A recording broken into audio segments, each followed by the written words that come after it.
వీరయ్య దయ్యం చందమామ కథలు. ఒక ఊళ్ళో వీరయ్య అనే రైతు ఉండేవాడు. అతని భార్య పేరు మంగమ్మ. కష్టజీవులైన వాళ్లకు రాజయ్య అనే కొడుకు ఉండేవాడు. రాజయ్య ముమ్మూర్తుల తండ్రి పోలికే. నాట్ల తరుణంలో ఒకనాడు వీరయ్య ముఖ్యమైన పనులున్నాయని చీకటితో ఇంటి నుంచి బయలుదేరి పొలానికి వెళ్ళాడు. వెళ్ళిన కొంతసేపటికి నలుగురు మనుషులు వీరయ్య శవాన్ని ఇంటికి చేర్చారు. చీకట్లో అతన్ని పాముకరిచింది. ఇంటి దగ్గర ఏడ్చి ఏడ్చి ఏడ్చి సొమ్మసిల్లి పడిపోయిన మంగమ్మకు మగత నిద్రలో ఒక కల వచ్చింది.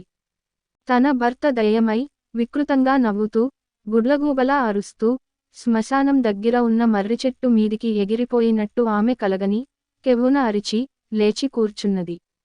ఆమెను కనిపెట్టుకుని ఉన్న ఇరుగు పొరుగు అమ్మలక్కలు, ఏమైంది మంగమ్మ, పీడ కలగాని వచ్చిందా అని అడిగారు. నా మొగుడు దయ్యం అయ్యాడు అంటూ మంగమ్మ తనకు వచ్చిన కల వివరంగా వాళ్లకు చెప్పింది. వీరయ్య పోయిన మూడో రోజున శ్మశానం దగ్గర మర్రిచెట్టు కింద మూర్ఛపోయి పడి ఉన్న ఒక వ్యాపారిని ఊరి వాళ్లు తీసుకువచ్చి ఉపచారాలు చేసి తెలివి తెప్పించారు. వ్యాపారి మొదట పిచ్చి చూపులు చూసి తర్వాత తేరుకుని క్రితం రాత్రి తనకు జరిగినది చెప్పాడు. ఆ వ్యాపారిది సమీపంలో ఉన్న మరొక గ్రామం. అతను తన దుకాణానికి కావలసిన సరుకులన్నీ ఎప్పుడూ ఈ ఊరి నుంచే పట్టుకుపోయేవాడు. ఆ ప్రకారమే అతను మూడో జామున లేచి ఈ ఊరికి సరుకుల కోసం బయలుదేరాడు. దారి అతనికి అలవాటైనదే. తను శ్మశానం దగ్గరికి వచ్చేసరికి నక్కలు, గుడ్లగూబలు అరవటం వినిపించి భయం పుట్టింది. మర్రి ఆకులు గలగలమన్నాయి. లాల్చీ వేసుకుని ఎవరో ఊగుతున్నట్టు అతనికి లీలగా కనిపించింది. అసలే ఆ వ్యాపారికి దయ్యాల భయం. దానికి తగ్గట్టుగా ఆ దయ్యం, ఒరే వ్యాపారి, నీ దగ్గర ఉన్న డబ్బు ఇలా ఇచ్చిపో. నా పెళ్ళాం బిడ్డలకు జరుగుబాటు కావద్దా? నేనెవరో తెలుసా? వీరయ్యను. ఇవ్వకపోతే చంపేస్తా అన్నది. వెంటనే వ్యాపారికి స్పృహ తప్పింది. వ్యాపారి మాటలలో నమ్మకం కుదిరి ఊరివాళ్లు వ్యాపారి పోగొట్టుకున్న డబ్బు కోసం మంగమ్మ ఇల్లంతా గాలించారు. కాని వాళ్లకు అక్కడ చిల్లిగవ్వ కూడా దొరకలేదు. మంగమ్మ వెక్కి వెక్కి ఏడ్చింది. అకాలమరణం పాలైన గంగిగోవు లాటి తన భర్త దయ్యం కావటమేగాక బాటసారులను బాధించి దోచుకోవటం ఆమెకు చాలా బాధ కలిగించింది. మంగమ్మ పట్ల ఊళ్ళో వాళ్ల ప్రవర్తన కూడా మారిపోయింది. వాళ్లు ఆమెను పలకరించటం మానేశారు. ఆమె కనబడితే మొహం తిప్పుకోసాగారు. మర్నాడు అర్ధరాత్రి పొద్దుపోయి పొరుగురు నుంచి వస్తున్న ఆడమనిషి నగలు దయ్యం దోచేసి, ఈ నగలు నా పెళ్ళాం పెట్టుకుంటే మరింత అందంగా ఉంటుంది అన్నది.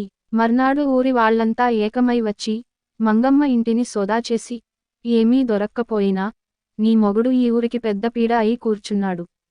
వాణ్ణి మర్యాదగా ఊరువదిలి వెళ్ళమను, లేకపోతే నీ మర్యాద దక్కదు అని గట్టిగా బెదిరించి వెళ్ళిపోయారు. మంగమ్మకు ఏమీ పాలుపోలేదు.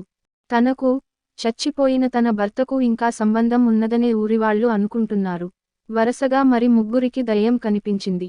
చీకటి పడితే ఎవరూ శ్మశానం ఛాయలకు పోవటం లేదు, అటునుంచి రావటమూ లేదు.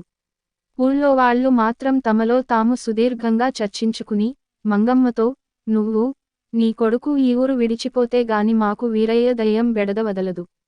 రేపు లోపల మీరు వెళ్ళిపోకపోతే మేమే మిమ్మల్ని సాగనంపగలం అని హెచ్చరిక చేశారు. ఇల్లు, వాకిలి వదిలేసి ఎక్కడికి వెళ్ళెట్టు. మంగమ్మ తన భర్తతోనే మంచిగా వెళ్ళి పొమ్మని చెప్పటానికి గుండె రాయిచేసుకుని చీకటి పడ్డాక శ్మశానం కేసి వెళ్ళింది. ఆమెకు నక్కల కూతలు వినిపిస్తున్నాయి. ఆమె మర్రి చెట్టు ప్రాంతానికి రాగానే చెట్టు కొమ్మల్లో నుంచి, ఆగవే, ఆగు. నా పెళ్ళాం బిడ్డలకు జరుగుబాటు కావద్దా? నీ దగ్గర ఉన్నదంతా అక్కడ పెట్టు. నేనెవరనుకున్నావు? వీరయ్యని అన్న మాటలు వినిపించాయి. మంగమ్మ నిర్ఘాంతపోయింది. ఆ గొంతు వీరయ్యది కాదు. ఆమె వెనక్కు తిరిగి ఊరివైపు వచ్చేసింది. ఆమె ఇల్లు చేరి జరిగినదంతా రాజయ్యకు చెప్పి, ఎవడో వెధవ నాన్న పేరు పాడు చేస్తున్నాడు, వాణ్ణి నలుగురికి పట్టియ్యాలి అన్నది. అందుకు రాజయ్య ఉపాయం ఒకటి ఆలోచించి దాన్ని తల్లికి చెప్పాడు. అందుకు మంగమ్మ సమ్మతించింది. మర్నాడు మంగమ్మ ఊరివాళ్లతో, రేపు ఊరు విడిచిపోతున్నాం అని చెప్పేసింది. ఆ రాత్రి తల్లి కొడుకులిద్దరూ భోజనం చేశారు.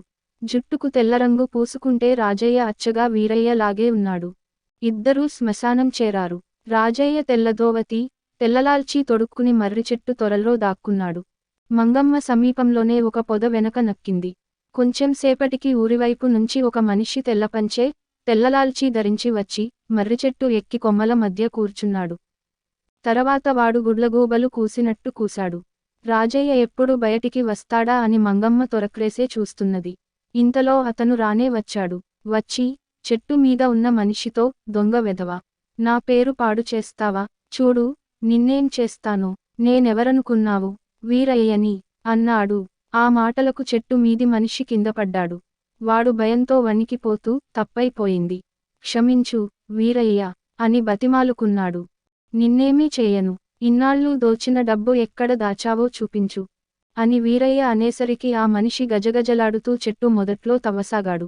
ఈలోపల మంగమ్మ ఊళ్ళోకి వెళ్ళి, నా మొగుడి పేరు పాడుచేస్తున్న దొంగవెధవని చూద్దురుగాని రండి, అని నలుగురిని వెంట బెట్టుకుని శ్మశానానికి వచ్చింది.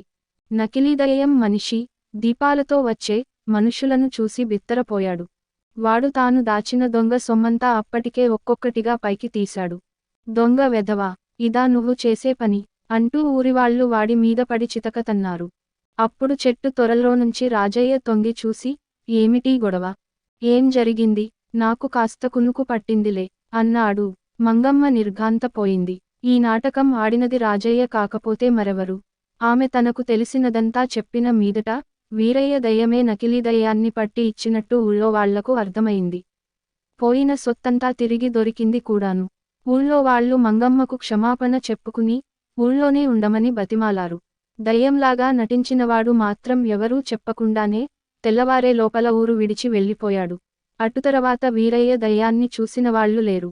నేటి కాలంలో అజ్ఞానంతో దయ్యాలు ఉన్నాయని నమ్మి వాళ్ల జీవితాలను దుర్భరం చేసుకుంటున్న వాళ్లకు కనువిప్పు ఈ కథ.